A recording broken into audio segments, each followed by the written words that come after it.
Okay, sorry everybody for the mishaps that happened tonight on the team call. So I'm going to start over and hopefully this will work. I'm going to share my screen.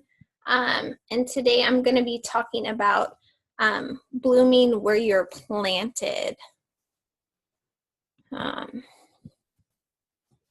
Sorry for all that trouble. Hopefully this works. Okay, so anyways, today, like I said, I'm going to be talking about blooming where you are planted and how to thrive in hard times and still grow your business. So I know many of you, especially those who are in my team, know that I'm personally going through a divorce currently. Things in my personal life are pretty awful.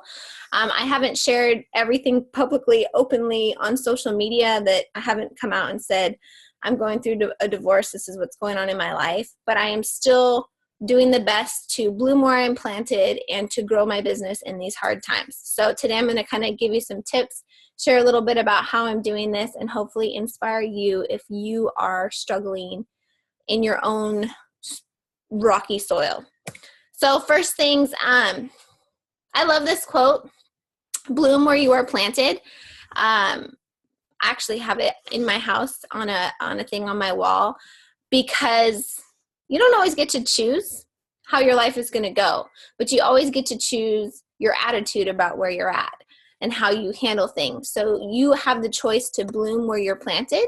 You could be planted in a really easy, nice, fertile soil, or you could be planted in something that's really rocky and awful. And how you choose to bloom and grow is depending upon, I think, your mindset and how you want to overcome things. So if you're a coach, for a long time, like me, I've been a coach for a really long time. I've been actively building my business. This July will have been 3 years. And I'm not going to lie, I have been building my business through some very, very difficult things behind the scenes. The first part, when I first started becoming a coach to build my business, we were transitioning out of the Air Force and we had moved back to where I'm from in Washington State. And when I say our life was awful, it was awful. My husband and I at the time were struggling with figuring out our new normal, our new roles, as he was no longer in the military. He was kind of trying to find a job, but not really. And life was filled with many ups and downs and hard times. And it was in those hard times and in rocky soil that I was sitting in that I decided to build my business. And if I had said, I'm only going to build this business when life is easy, I probably would have quit 2 weeks later when life was hard. So sometimes you're going to be sitting in fertile soil and life will be happy and easy and things will come to you easily. And then sometimes you're going to be sitting in rocky soil and you're going to have struggles. And if you think when you get to those struggles and get to that rocky soil that you just give up and you quit and you let it go, you're never going to get anywhere in this business, and you're really never going to get anywhere in life, because setbacks and struggles are always going to come. I think that in a course of a life, you could be struggling with things right now and have things that are going really well. I think everybody has these big undulations of life. You could have really good stuff going on financially, but you could have really bad stuff going on relationally. You could have good stuff going on in your marriage, but you could be having drama with your friends. I mean, there's many different things that are up and down. And if you're waiting to arrive and blossom and be great when everything is perfect, you're never going to get where you need to go. Okay, I love this quote. I found this quote actually today. Imagine if a rosebud looked down at its thorns and was so ashamed that it refused to bloom. Your flaws are real and they won't disappear, but that's no reason to deprive the world of you. How powerful is that? I mean, if you think about it honestly, every one of us has flaws. Every one of us has struggles. Every one of us has something that we're ashamed of. But if we looked at those things that we were ashamed of or that were hard or our struggles and decided that they weren't, they kept us from sharing who we are and what we needed, we would never be able to inspire the world with our story. So your struggles, your setbacks, your hard times, and your failures all have one thing in common. They are your story. And friends, I've been building this business for a really long time, and I can personally attest to that when I have gone through a hard season of life, it is in that hard season of life that I've been able to inspire more people, because more people can relate to tough times than they can relate to success. Because success can actually polarize and keep people kind of away from you in some ways, because most of us are fighting with some sort of battle behind the scenes. And if you are not sharing your hard behind the scenes stuff, people are going to think, oh, well, her life is just perfect. I can't keep up with that. I can't relate to her. How could she help me? She doesn't know what it's like to feel how I feel. She has never felt alone. She's never felt this unhappy. But in your struggles, if you can share how you have been, where you are, and how you're overcoming it, that is the power of your story, even in super, super, super hard times. So you have to share your life and share your story, even in hard times. Someone out there needs to hear your story. Someone out there feels exactly how you feel, and they feel alone, and your story will be powerful to them, completely powerful to them. So do not be afraid to share your story, even when you're going through it. And I'm going to give you some tips on that right now.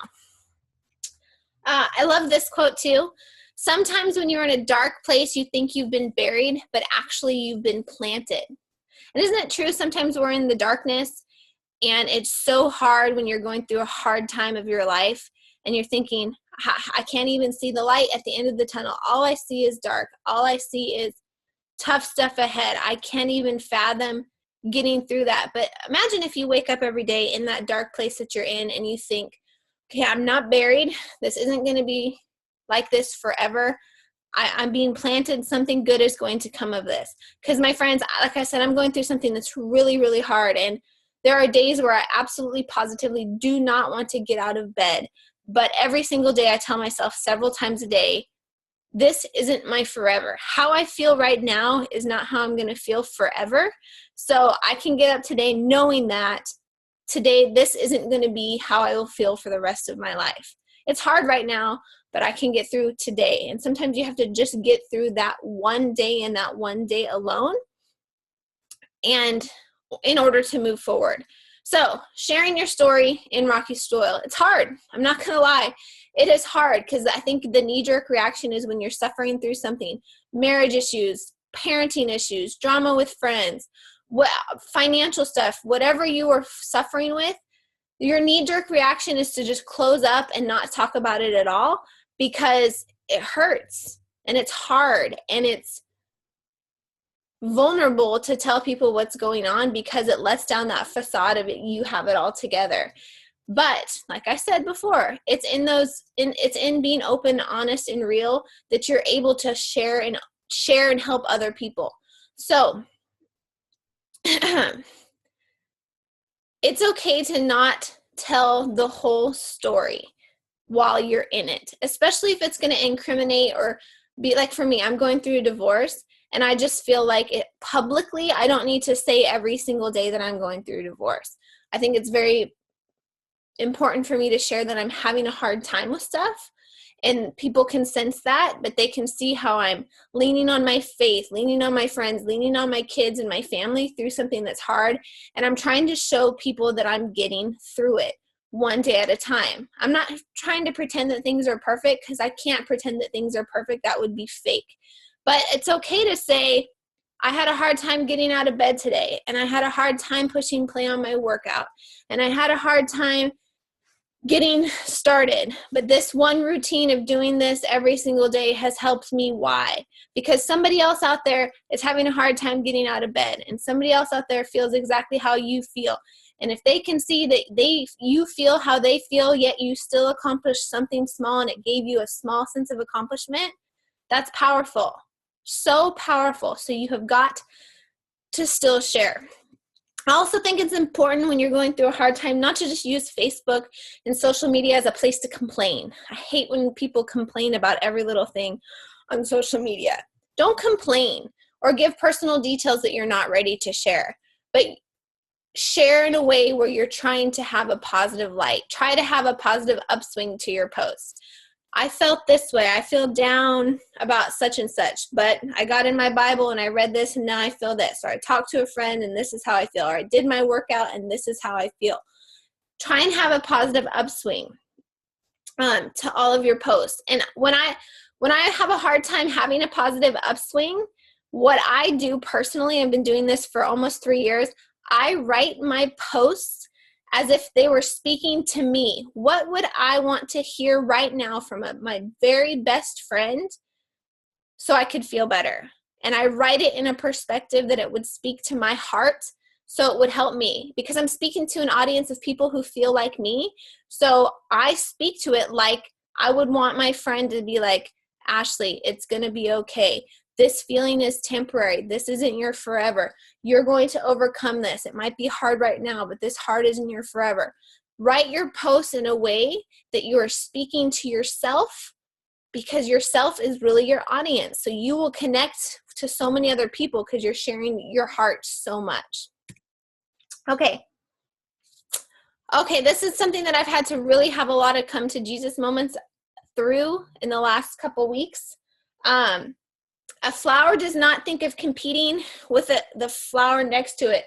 It just blooms. So when you're in your rocky soil and you're sitting there, and right next to you is somebody planted in some really fertile soil, and they have a big bloom and their flower is growing big, and you're sitting in what feels like weeds and rocks and you can't grow at all, don't look at that flower. Just focus on blooming yourself. So how to thrive in rocky soil. First and foremost, you have got to put your blinders on.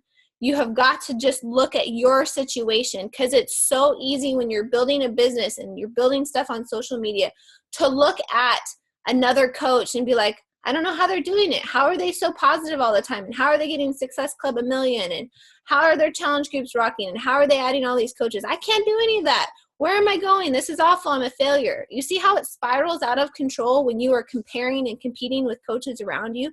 You have got to put your blinders on and look at only your journey, because your journey where you are in a dark, rocky soil, awful place is completely different than somebody else who's blossoming in their happy times. And if you're comparing yourself to where they are, you are going to feel even worse, and it's going to be that much harder to get out of where you're at. It's very important that you stop looking back at where you used to be. This is something that I had to personally overcome, especially if you followed me a lot, or I was the coach who was, shouting my people out all the time and doing all this stuff and doing all these extra stuff for my team. And when I entered this hard season of life, I had to let some things go. And so I would look back and be like, I'm not what I used to be. I'm so awful. I'm not the coach I used to be. I'm not the leader that I used to be. I'm not yada, yada, yada. And I was filling myself with so much extra pressure and hate that it was not helping me grow where I was at. Same thing about stressing how far you are from where you want to be. So you can't look too far back and you can't look too far forward. Because if you start to stress about how far away you are from where you want to be, you are going to just get stuck and you're going to be stressed and feel awful about yourself. When you are sitting in rocky soil, going through a horrible, terrible struggle, your only job is to focus on that one day and do your best to bloom and survive in that one moment. Not on 2 years from now, 1 year from now, 6 months from now. Focus on getting through today, because once you're out of the rocky soil, you can look way far ahead and plan big things. But while you're going through something that's hard, you're going to just put so much extra pressure on yourself, and you're going to feel so much worse if you're overwhelming yourself with everything that's ahead. Okay. Wherever life plants you, bloom with grace. I love this. I think grace is something that I live my life by. So you have to give yourself endless amounts of grace when you are going through something that's really, really hard. Blooming in rocky soil is hard. If you're constantly beating yourself up for all that you're not doing, how far you are from success, and for not being what or where you once were. You have got to give yourself grace, and you have to actually ask others to give you grace. You have to be open and honest, maybe with your challengers, your coaches, your family, your friends, and say, hey, I know I'm used to doing X, Y, Z all the time, or this is what my normal standard of living is. But right now, my only standard of living is grace. I cannot be all that I once was. I cannot do all that I once was because of what I'm going through. Please give me grace, because this season of life isn't going to be my forever, but I need grace while I'm navigating this hard time. And I think people respect that and people understand. And when you give yourself grace and you ask for grace, you actually give permission to other people for them to ask for grace too. Grace is such an amazing thing that we all need to live by, because grace is not having huge expectations of yourself and feeling disappointment all the time. And grace is telling other people that maybe you won't be what you used to be. Please forgive me. I won't be like this forever.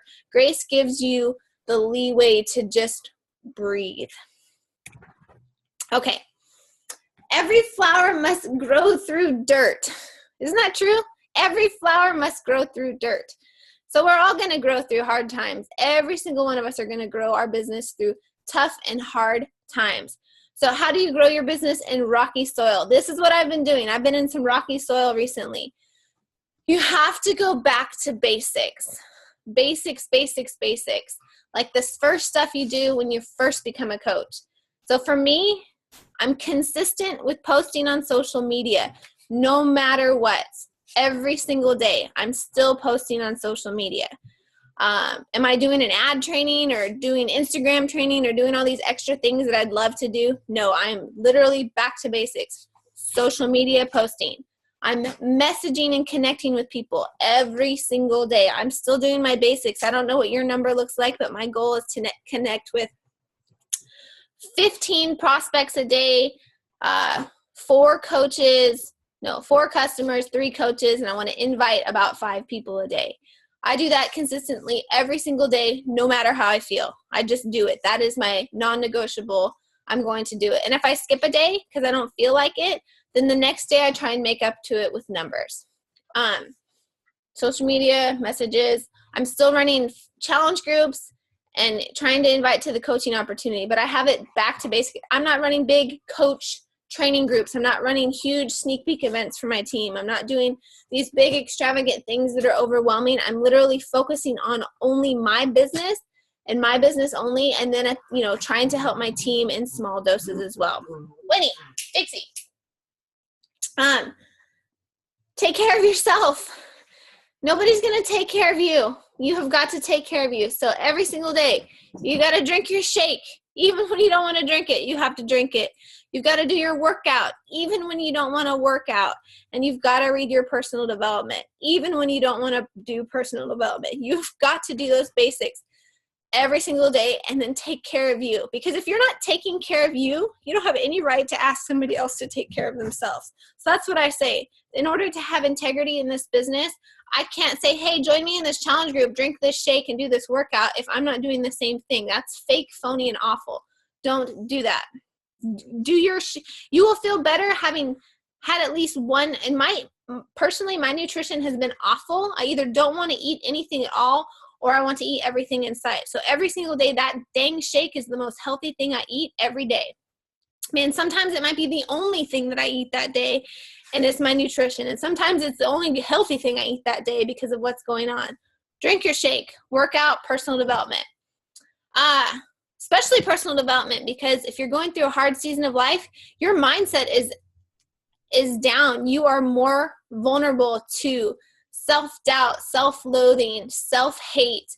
You've got to feed your brain with something that fills your brain up good. And it might not be something it might not be personal development that has to do with the business. It's okay if you're struggling with depression, if you're struggling with marital stuff, if you're struggling with parenting, whatever you might be struggling with, you can read a personal development book about that feeds your brain about what your struggle is personally at that moment. But be feeding your brain every day. Number 3, this is really hard for me, but you have to ask for help. Humble yourself in a hard season of life and ask for help. Ask for help from your coaches. Ask for help from the people around you in your life. Ask for help and say, hey, I can't do this anymore. I need help. And it's hard. For me, asking for help is really hard, but I'm going to be honest, asking for help and giving people the opportunity to help you when they know your story, they want to help. People want to help, but they don't know how to help you. So often they don't know what to do, so they don't do anything. But if you ask them for help, I guarantee you people want to help you. They just don't know what to do. Another thing is to set smaller goals. I'm not saying don't have goals at all, because I think in this business, everybody needs to have something they're shooting for. But maybe if you're going through, like me, going through a divorce, I'm not going to try and be a top 10 coach this year. That's just too much. I don't even have elite on my radar. And that's a goal I pushed for last year because I know that with everything else that's going on, I don't need the added pressure. So what your smaller goals might look like, that's something you'd have to determine. I have my own goals in this business every single month that I'm shooting for, and they're not as high as they once were, but if I meet them, I don't stop working, but I keep going and keep doing what I can. But the more I meet those small goals, the more it builds the confidence in myself that, yeah, even through this hard time, I can up my goals a little bit. But it takes the pressure off of trying to be something that I'm not when stuff is hard behind the scenes. It's okay to have small goals. It's just not okay to quit permanently. A couple years ago at Summit, this will be my last thought, a coach said, you can quit today, but you can't quit tomorrow. And I loved it because there are going to be days that you're going to want to quit this business because life is hard. The business is hard. Everything is hard and you are going to want to quit. I cannot tell you how many times I've wanted to quit this business. I want to quit all the time, but I don't really want to quit, but that emotion comes up. I even said this to my kids the other day. You can't make a permanent decision on a temporary emotion. And I think that's a lot of times what coaches do. They make this permanent decision to quit their business on a temporary emotion. So you can quit today. You can walk away today. You can shut off your laptop today. You can disengage from social media today. You can quit today, but you can't quit tomorrow. You have to come back tomorrow. So that's something that I live by. If I'm having a really, really hard day, I'm like, you know what? This is a day I have to quit. Nothing good is going to come from this emotion that I'm in, this hard part of life that I'm in. I'm going to quit today, but I'll be back tomorrow. But you have to have that strong sense of commitment to come back tomorrow. Don't let it snowball until you've quit for a week and then you have to build up momentum again. You only get to quit for one day before you have to come back and try again the next day. So that is my tips for growing a business in rocky soil. Like I said, it's not easy. Growing a business when you're going through a hard season of life, it's hard.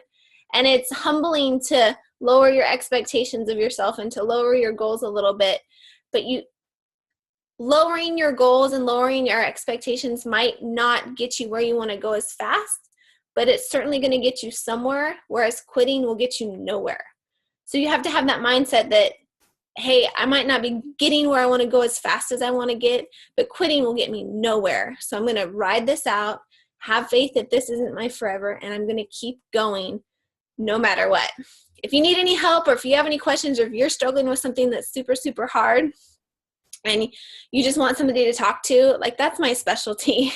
Because like I said, I'm an expert at hard stuff and I'm an expert at encouraging people because I know that people are stronger than they realize. And sometimes somebody just needs a friend to say, I believe in you, you're not alone, and your feelings are valid. So if you're sitting there today and you're thinking, I'm alone, you're not. If you're thinking your feelings don't matter, that's not true. They do. And if you're thinking that you're not going to make it out, you will. I promise you, you will. Bye, friends.